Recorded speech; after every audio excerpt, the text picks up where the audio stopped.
For the first time now in nearly 4 decades, the U.S. has failed to veto a UN Security Council resolution condemning Israeli settlement activity.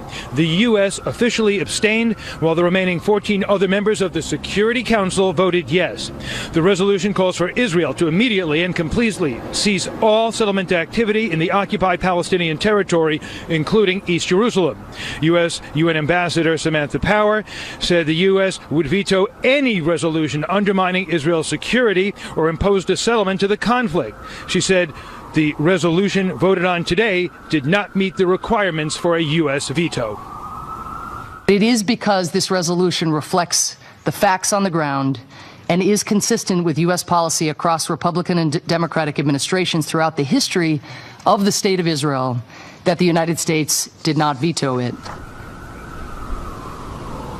Minutes after the vote, President-elect Trump tweeted out, and I quote, "As to the UN, things will be different after January 20th.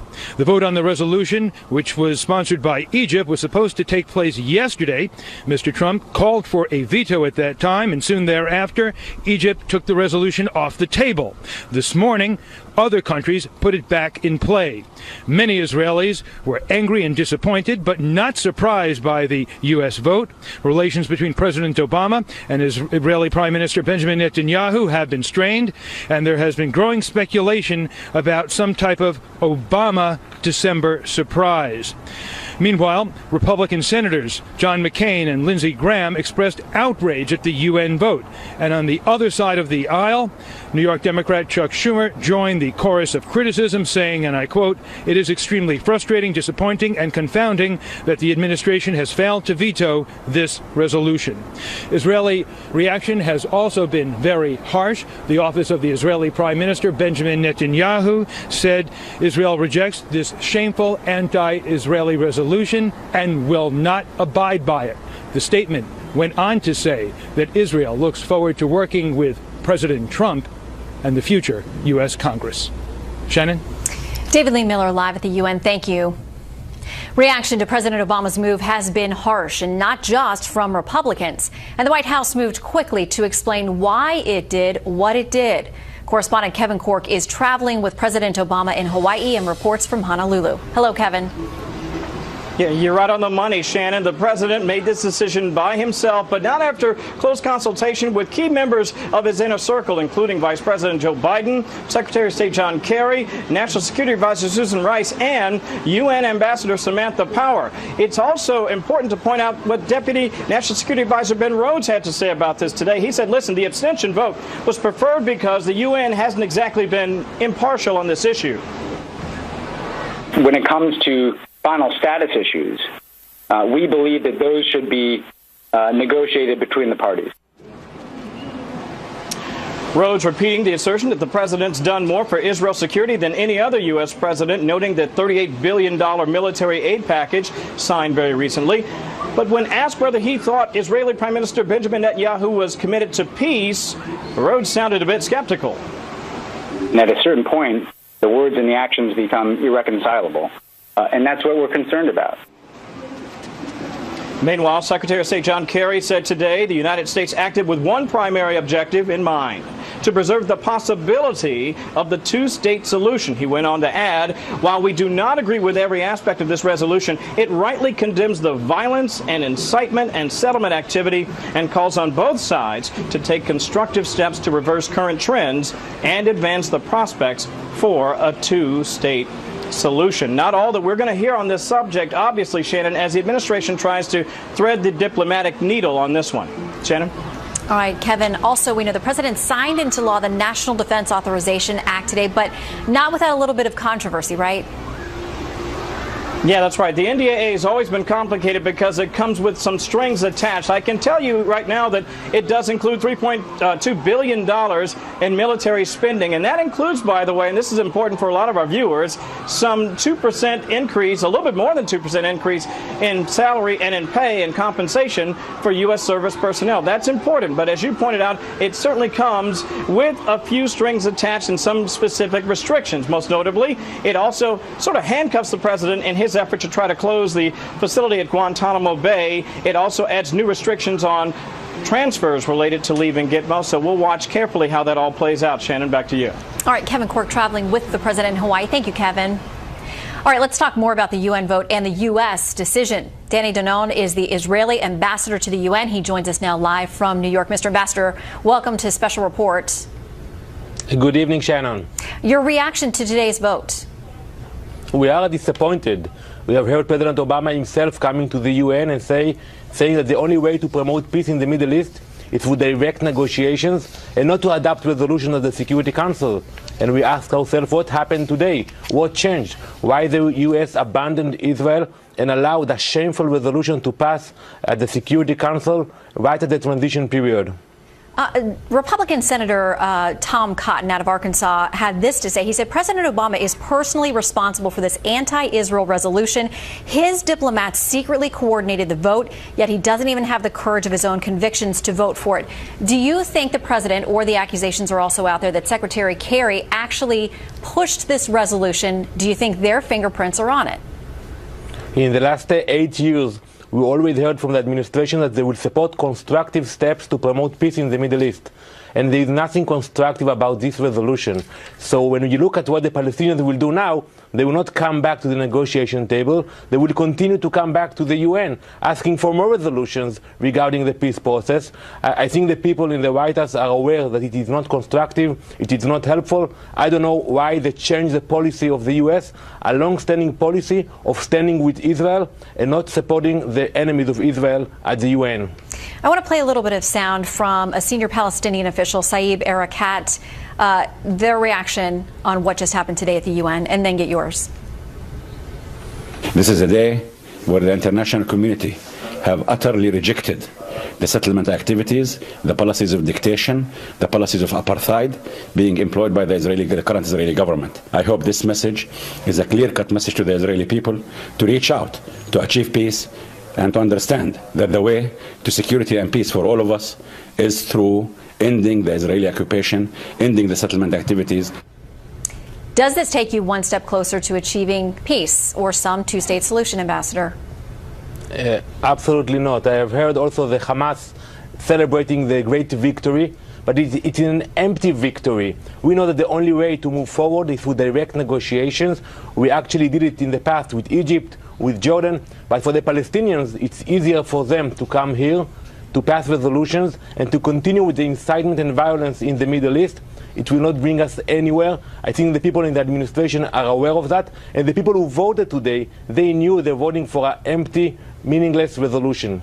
Well, and I understand the Prime Minister's office has said that Israel does not intend to comply with it. My understanding also of the resolution is that it doesn't contain sanctions for Israel. So where do we go from here?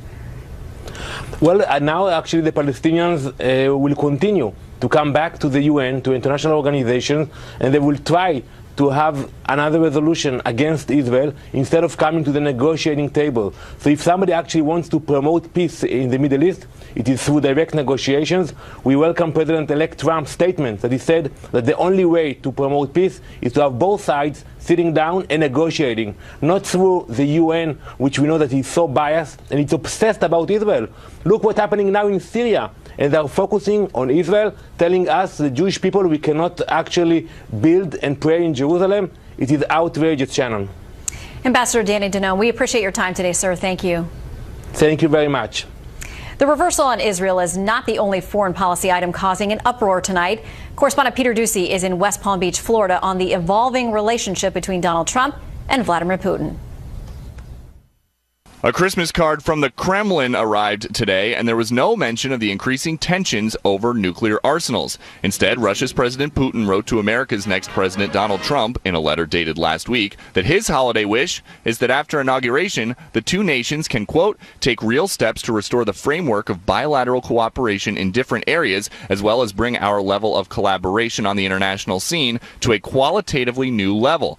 Mr. Trump says that was a nice letter, and that, quote, I hope both sides are able to live up to these thoughts and that we do not have to travel an alternate path. The cordial nature of both letters is confusing, since an MSNBC anchor said she spoke to Mr. Trump this morning using new press secretary Sean Spicer's cell phone, and he took a much more aggressive posture. Let it be an arms race. We will outmatch them at every pass.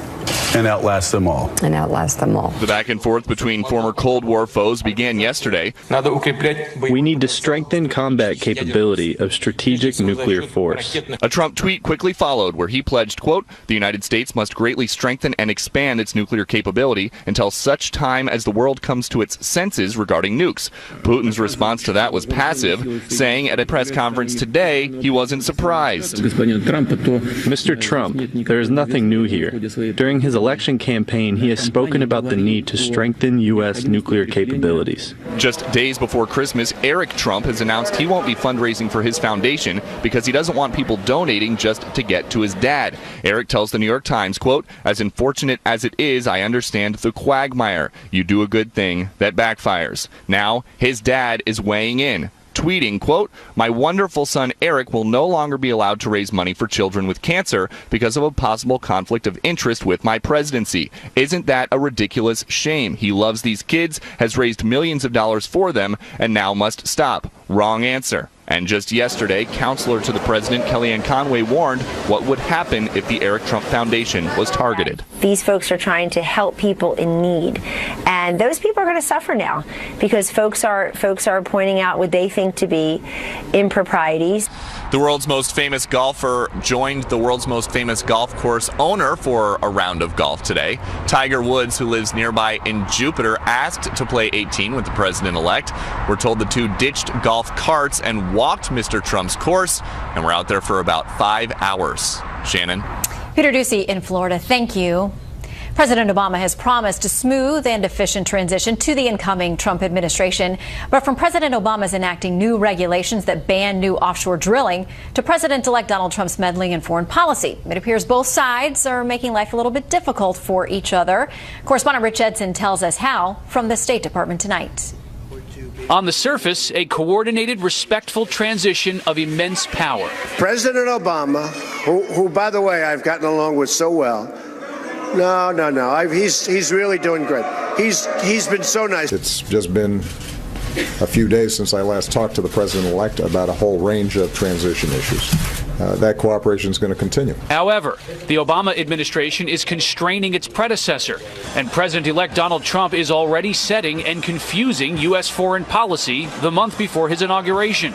At home, President Obama banned drilling this week in hundreds of millions of acres of the Arctic and Atlantic Oceans and used a 1953 law to ensure a more difficult process for the next administration to reverse that prohibition. The current president also dismantled a dormant immigration registry system liberals feared the incoming president could have used to fulfill a campaign promise and ban immigrants from certain countries. Things are going to happen like you haven't seen happen in many, many decades. For his part, the next president is already reshaping American foreign policy.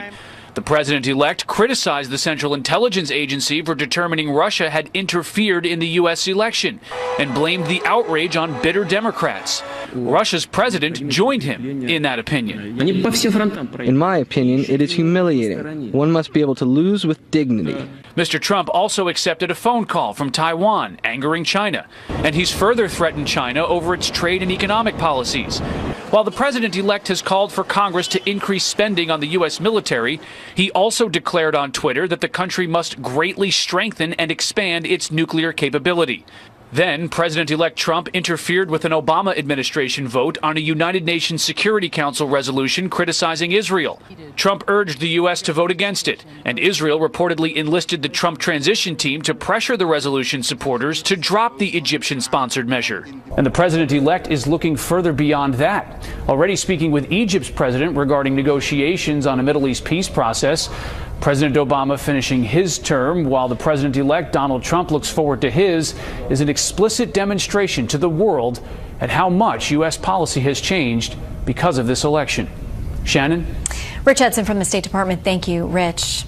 The FBI and Homeland Security Department are warning law enforcement officials about ISIS calls for attacks on U.S. houses of worship over the holidays.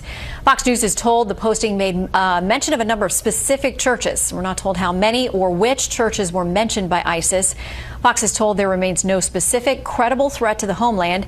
The current threat is described as in line with standard rhetoric from ISIS. The Tunisian man suspected of driving a truck into a crowd of Christmas shoppers in Berlin Monday is dead tonight. Anis Amri was killed in a shootout with police in Milan, Italy. German Chancellor Angela Merkel, under enormous pressure over her open-door immigration policy, is ordering an investigation about how a suspected terrorist could elude detection both before and after the attack. Donald Trump is tweeting about it, calling it a purely religious threat, which turned into a reality. Senior Foreign Affairs correspondent Greg Palcott has the latest from the German capital. Gunned down and killed on a street in a suburb of the Italian city of Milan, the man thought responsible for the deadly truck attack in Berlin, Germany, Monday night. 24-year-old Tunisian man Anis Amri, seen in a video posted by ISIS just hours after his death, pledging allegiance to the terror group, somehow made his way from Berlin to southeast France and then by train to Turin in Milan, Italy, a trip of some 600 miles. All the while, he was the most wanted man in Europe. In fact, he was only caught by a routine Italian police street patrol. When he was asked for identity papers, he refused and shot the police, injuring one. They fired back with deadly aim. The state police reacted, and the person who attacked our officers was killed. The Milan shootout triggered an instant firestorm of recriminations in Berlin. Despite police surveillance and tightened borders, how he could have moved around so easily, and how he was able to stay in Germany for 18 months before the attack while under suspicion. And did he act alone? It is very important to determine whether there was a network of helpers, a network of supporters in planning and executing this deed, and the suspect's escape. Also very much still under fire, German Chancellor Angela Merkel, as more reports indicate that Amri could have taken advantage of the huge influx of refugees to Germany in 2015. And with the immigration system swamped, he was able to act at will. We can be relieved at the end of this week that one acute threat has ended, but the general threat of terrorism continues. Relief and fear echoed on the streets of Berlin today. He can be there, or there, and now... Now he's caught. Now he's dead. Yeah. It's a relief because there's no more danger, but I don't think it stops there. In fact, German officials tonight say they remain on high alert and the investigation remains open, which means we could be seeing more raids like the one police staged at a mosque which they believe Amri attended. This, as the outstanding questions remain and the unanswered threats also are out there. And that's why the people here won't have a restful holiday period. Back to you, Shannon. Greg, thank you very much.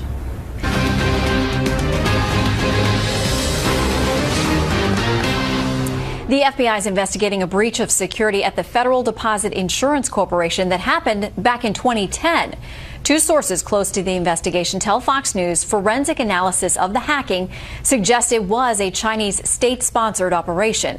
A separate government official says the chairman of the FDIC publicly acknowledged the breach in congressional testimony in July.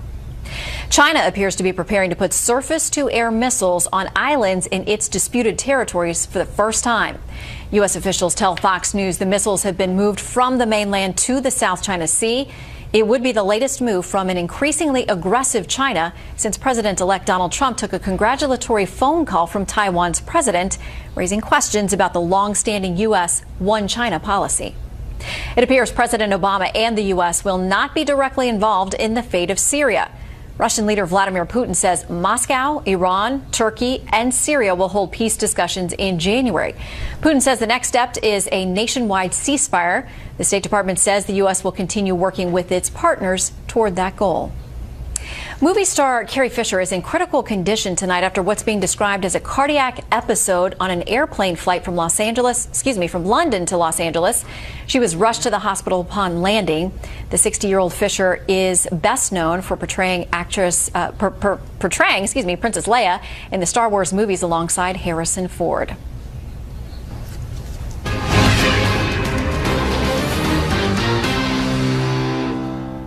Tonight, we wrap up our series on the first 100 days of the Donald Trump administration with a look at how the president-elect intends to help people with child care and elder care. Correspondent Alicia Acuna has the story from Reno, Nevada. Single mom Sarah O'Grady of Nevada can't afford traditional daycare for her 2 children. I'm what we call the working poor, I guess you could say. She relies on a patchwork of family and babysitters, a reality that hit her while on the phone with her mother. I never see my kids. I'm at work constantly, 12-hour days. I'm like, is this really what it takes to have to be able to take care of my kids? And she's like, yep. He will focus on making quality childcare affordable and accessible for all. President-elect Trump's proposed Affordable Child Care and Elder Care Act would guarantee 6 weeks paid maternity leave for mothers who don't already get paid leave from their employers.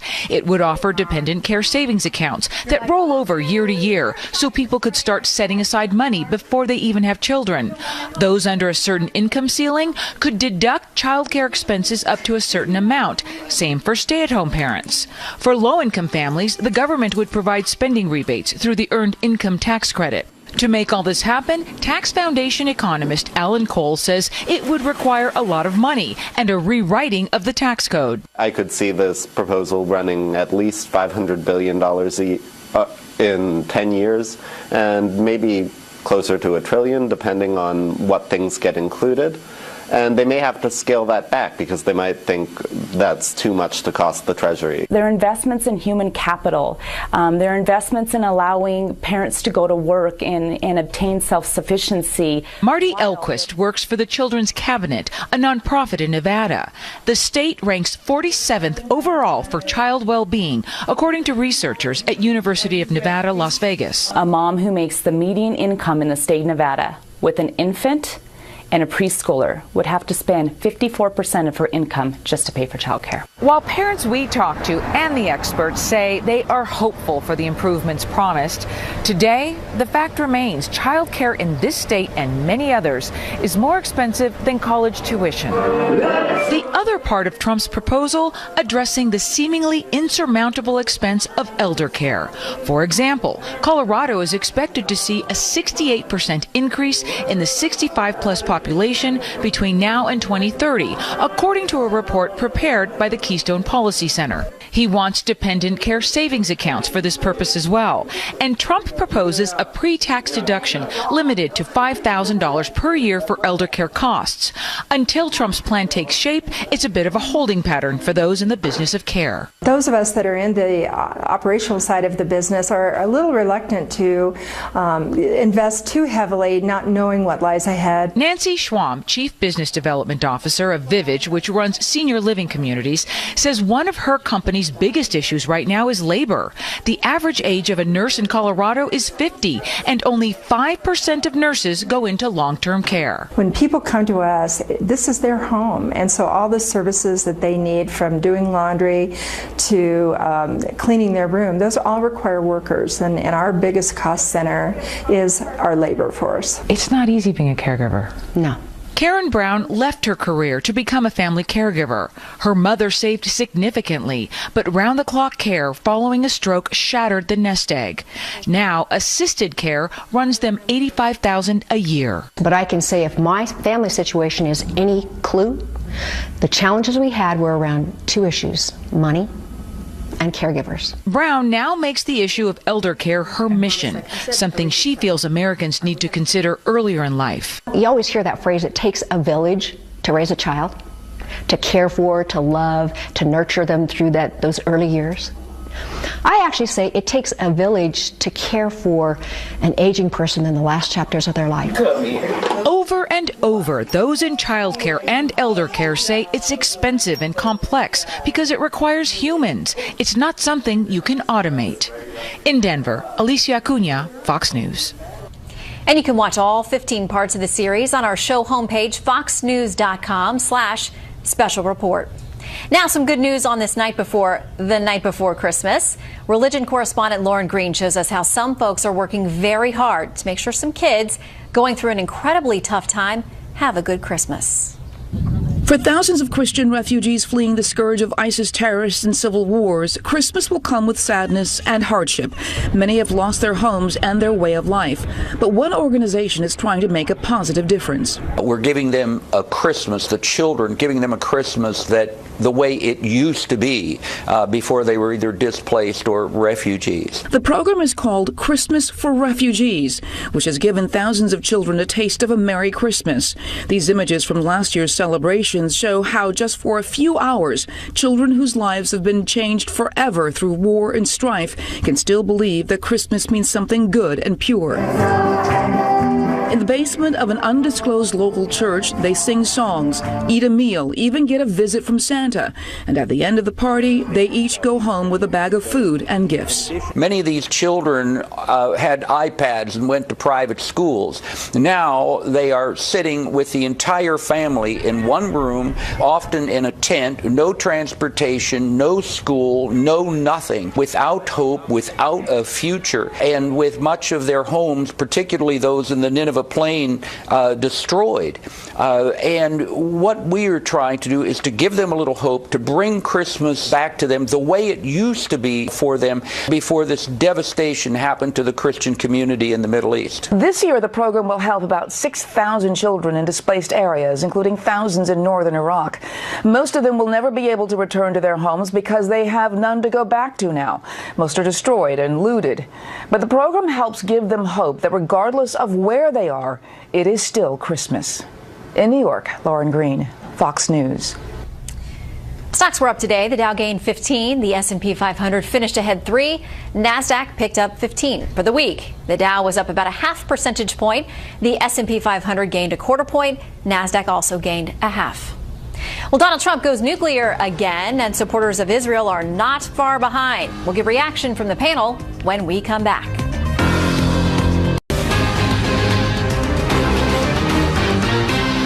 Our vote today does not in any way diminish the United States' steadfast and unparalleled commitment to the security of Israel, the only democracy in the Middle East. We would not have let this resolution pass had it not also addressed counterproductive actions by the Palestinians. That is our ambassador to the UN, Samantha Power, today after the abstention from the vote. Let's bring in our panel, Jonah Goldberg, senior editor at National Review, Molly Hemingway, senior editor at The Federalist, Charles Lane, opinion writer for The Washington Post, and syndicated columnist Charles Krauthammer. And to anyone who thought it was going to be a quiet holiday week of news, it's definitely not been the case. Jonah, what do you make of this? Because what Ambassador Power said is this doesn't diminish the U.S. Steadfast and unparalleled commitment to the security of Israel. That's not how Israel's interpreting this. That's not how basically any observer is interpreting this. This is like me punching someone in the face. It's me saying I'm not punching you in the face. Of course, this diminishes America's steadfast support for Israel.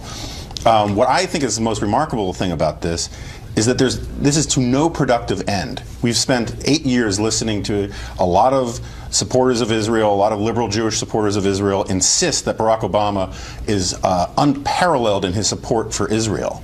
And he's going out the door, flipping a middle finger to Israel for no apparent purpose. And if you listen to Ben Rhodes, you will listen in vain for a coherent answer to why they're doing this. And I think what this does is reveal that all along the rhetoric and posturing towards Israel concealed where their emotional heart is, which is they've always thought this was about the settlements, and this is a way to, and they held off doing this earlier because they knew it would hurt Hillary Clinton. Now that Hillary's gone, they're doing it simply out of spite and out of a sense of sort of emotional commitment to screwing Israel. Yeah, and to be clear, we are one of the few who had veto power over this, so it never went anywhere at all. And the U.S. Affirmatively chose not to do that. We do have a little bit of audio from the phone call with Ben Rhodes this afternoon explaining what had happened and why. Here's a bit of that. The Israeli government wants the conversation to be about anything other than the settlement activity. We've been warning President Obama and Secretary Kerry publicly and privately for years that the trend line of settlement construction and settlement activity was just increasing Israel's international isolation. And Molly, a lot of people would argue this resolution also isolates Israel. I mean, moves to that end. Yes, and this, if anything, gives false hope to Palestinians. This doesn't actually change our policy it won't change in a few weeks. We'll have returned to what our position of strong support of Israel has been for 40 years. But it'll give false hope to Palestinians. They will think that this gives them claim to something. It could lead to more violence. And showing this kind of moral cowardice and abstaining on this vote, not supporting this democracy, is a perfect coda to 8 years of foreign policy bungling and impotence. Well, we got this tweet, of course, today, Chuck. I know you're not surprised. There is a tweet from Donald Trump saying, as to the UN, things will be different after January 20th. It's something that Israeli leaders are embracing and celebrating and noting in all their reactions to this vote today.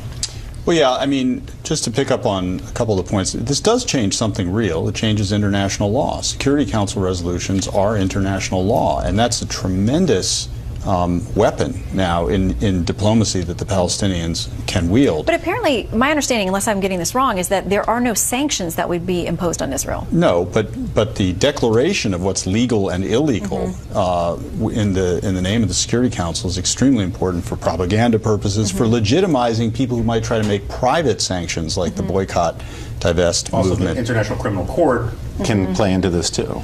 But just to pick up on the point about what I think is fascinating in terms of the domestic politics of this, just as you said, the Israelis are now kind of openly placing their hopes in a Republican president coming in and crying betrayal at a Democratic president. We have come a long way in this country from the time when support for Israel was a bipartisan, almost unquestioned bipartisan thing.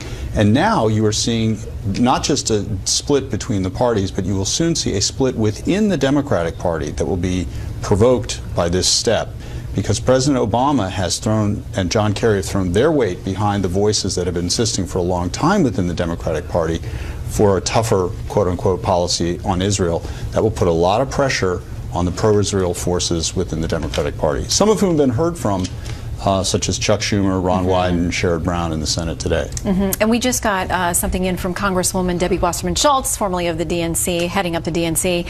She said, I condemn in the strongest of terms the United Nations Security Council's passage of what she calls this one-sided anti-Israel resolution, as well as the United States' reckless abstention. So bipartisan condemnation, Charles. What happened today is that the United States joined the jackals at the UN. That was a phrase used by Pat Moynihan, the great Democratic senator, the former U.S. ambassador, who spoke for the United States standing up in the UN and to resist this kind of disgrace.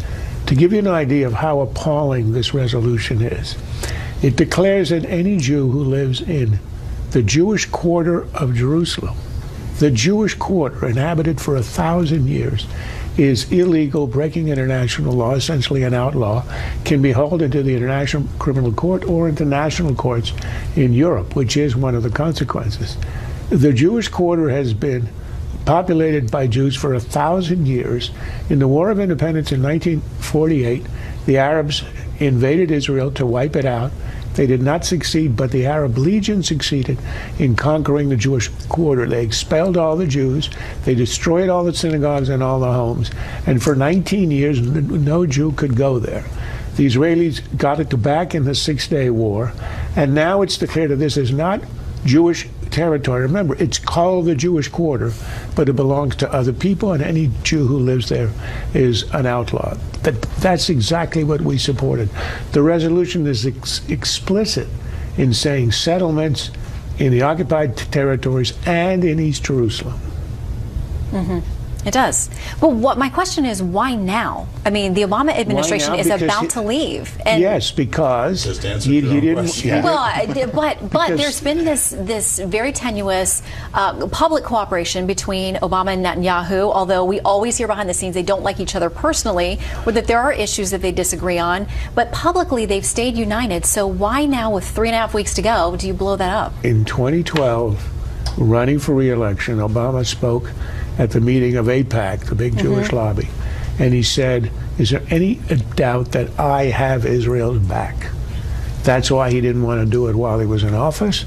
That's why he didn't want to do it in 2016, so it would injure Hillary and show to particularly American Jews who tend to be Democratic that it was all a farce.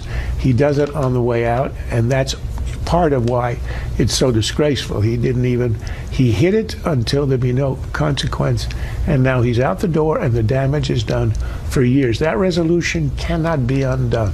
Well, let me bring up a real quick point, and then, Joan, I want to get to you. I talked with Senator Graham today, who chairs the subcommittee that controls UN funding, and he was, talking very tough about he's going to do everything he can to block their funding unless this is rolled back or use it as some kind of leverage. Yeah, I think that points to an important dynamic. This is going to set off a war between Congress and the United Nations that's going to have ramifications for a long time to come. But I also say there's a bizarre irony to this, in that everyone tells us that Bibi Netanyahu and Barack Obama don't like each other. This is a gift to Bibi Netanyahu. It's terrible for Israel. But what this does is it allows Bibi Netanyahu to say persuasively, even to his domestic critics, look, I've been telling you for 8 years, I haven't ruined the relationship with America. It's all because of Obama. And now Obama shows his true colors, and Bibi can say, look, I was right. Well, and he'll have some backing now and help from Senator Graham and others. I mean, what do we make of this accusation by Senator Tom Cotton and others who have said to me, and probably to some of you too, that this was specifically orchestrated by President Obama and John Kerry? Well, the Israelis have been saying that for some time, and they say this was all done behind their back, et cetera, et cetera. But our own lawmakers accusing the White House of doing it. I'm not sure Tom Cotton was privy to all these conversations. I'm sure he's been briefed by sources in Israel who've been telling that to everyone. I must say I'm struck by the disconnect here. Look what's going on in the Middle East. 500,000 people have been slaughtered in Syria. You have war all over Yemen. Iran is pursuing a nuclear weapon. And the issue that the United Nations Security Council is focused on here a couple days before Christmas and Hanukkah is this. Is Jews living in the Jewish quarter. It tells you how perverse the UN is and why it's time we cut the cord and stop giving him any money. Yeah, we'll see if Senator Graham gets his way. That's what's going to happen. All right, next up, our panelists' naughty and nice list this year. You may have to make some last-minute changes based on this conversation.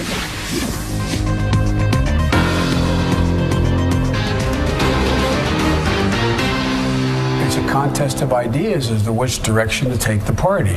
After every single loss, the political party that loses, they go and they do a retrospective. What happened? Where did we make a mistake? Did we do wrong?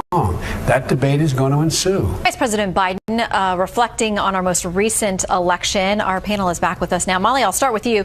He also said in an LA Times interview about losing the election, these are people I grew up with. They're kids. They're not racist. They're not sexist, but we didn't talk to them. So some, analysis going on. Yeah, people give Joe Biden a really hard time for his ethical lapses and not being the brightest bulb in the Christmas tree. But this is a guy who won Senate 16 times. He won the Senate seat 6 times, and his political instincts are on point. Democrats should listen to him. It's totally fine if Hillary Clinton needs to cling to conspiracy theories in order to get out of bed in the morning, but that's not a good plan for the rest of the Democratic Party or the media. There needs to be a lot of reflection. I think his point about the inability to communicate with the working class voters is something that Democrats should heed and stop clinging to these conspiracy theories about Russia or Comey or the Electoral College being the source of all their problems. If they want to regain the presidency, legislatures, state legislatures, governorships, they have to take a real hard look at themselves about how they've lost the people. Okay, with that in mind, what does the group of people running for the DNC chair, or the handful that we have left, say about where Democrats go and how they move forward if they're trying to avoid some of those pitfalls? Chuck? Well, I mean, of course, one of the front runners is Keith Ellison, who's associated with the Bernie Sanders wing of the party, and who is considered very controversial, in part, fairly or not, because he is African American and a Muslim, and there are people within the party who feel that, even though there's nothing inherently wrong with that, that's potentially. I think there are specific statements, though, and things that he's made that are. And the past association with Louis Farrakhan. Right, it's not just those characteristics or those things. And we love the UN vote today. And so Keith Ellison has become, for better or worse, the sort of focal point of a lot of controversy within the party about the direction of the party. I would say that, when you really think about it, if 100,000 or so votes had gone the other way, which they easily could have, we wouldn't be having this conversation. There would be no soul searching going on in the Democratic Party.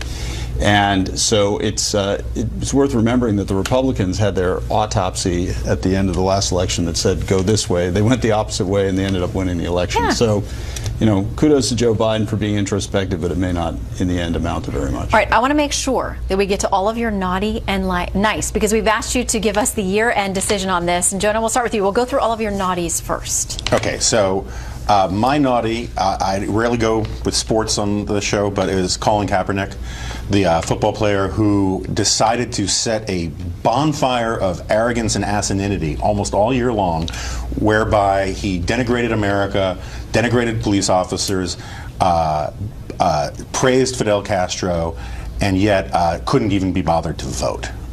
He did damage to his sport, he did damage to his reputation, and he behaved badly on almost every front, and he gets a piece of coal in his I was going to stocking. say, lump of coal, apparently from Jonah. Molly? I'm going to go with Lena Dunham, who recently said that she wished she'd had an abortion so that she could have good feminist credibility.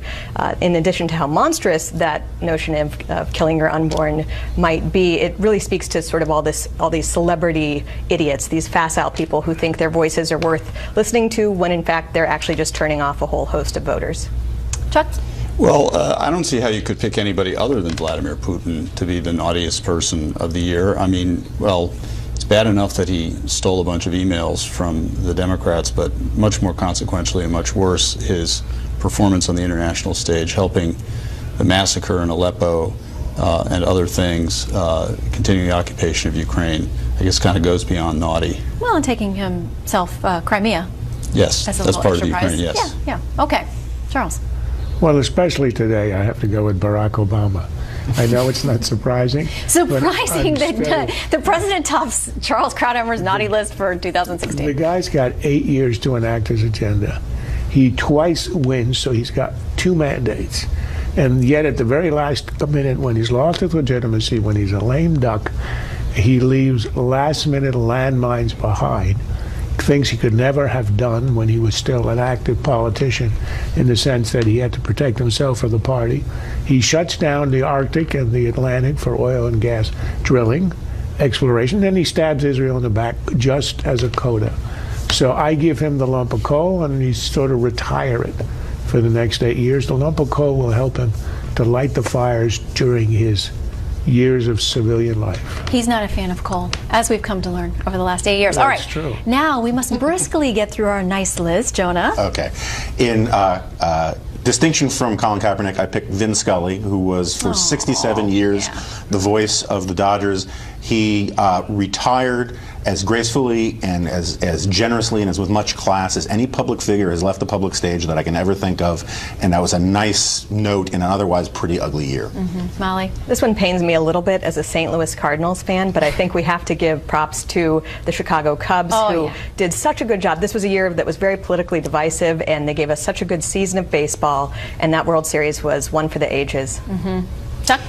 In a year when the epidemic of opioid addiction and abuse was a huge tragedy across the country, the Center for Disease Control and Prevention and its head, Tom Frieden, took a forthright stand in pushing doctors to completely reevaluate the way they prescribe these medications. I think it's a good policy that may save lives. And our final 30 seconds to our own Dr. Krauthammer. This is the Vin Scully of politicians. David Cameron. He loses a referendum. He goes to the Queen. He offers his resignation. She accepts. He leaves the Parliament. He returns to private life. He leaves no landmines behind. As you can see, I'm still obsessed. That's the way you're supposed to do it. If only we had a queen.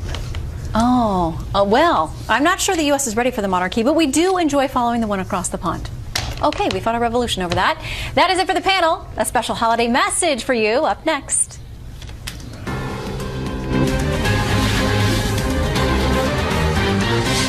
Finally tonight, Brett Baer may be off for the holidays, but he did not leave without first wishing you a very happy holiday. Check it out.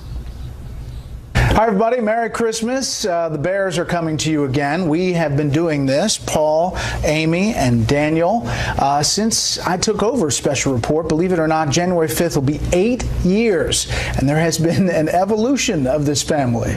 Paul and Daniel and my wife, Amy. Merry Christmas, everybody. Happy New Year. We wish you a Merry Christmas. We do, very forcefully. We are excited for the holidays, very excited for Christmas, and we're going to get through it how? Fair, balanced, and unafraid. That's good. So we look a little different, but we do want to give you a holiday